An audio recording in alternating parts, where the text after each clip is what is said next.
Hi, gang. I can't see where the lens is.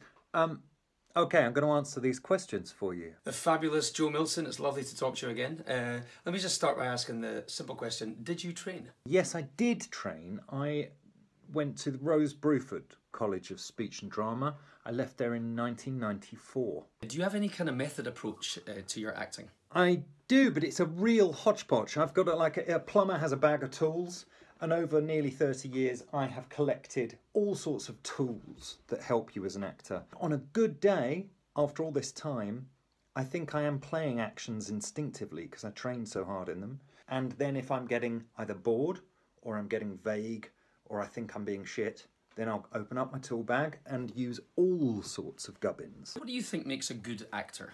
My dear dead dad used to say, we have 2 ears and 1 mouth, and that is the ratio that it should be of listening to talking. Good actors are good listeners. If you concentrate on the other bugger, you look more interesting. Favourite actors, actresses? Eddie Marsden. I used to travel all over London to watch him in any fringe play, and I'd go 3 times. That's how much of a fan I was of him. And I'm going to go back to the listening. His listening on stage was literally electrifying. I will sometimes ask myself, what would Anthony Hopkins do? And I'll do a terrible impression of him. No one knows I'm doing it, but it helps me make choices I might not make. Simple question, Joe, stage or screen? This question now, I feel, is a little like asking if I prefer breakfast, lunch or dinner. I just like eating. And would you say, Joe, that the arts are necessary to society? Are the arts necessary to society? Yes. We've always needed stories, and it's no coincidence that now the thing that's got us all through lockdown, if you are someone who doesn't have a television, then I suspect you've been reading novels.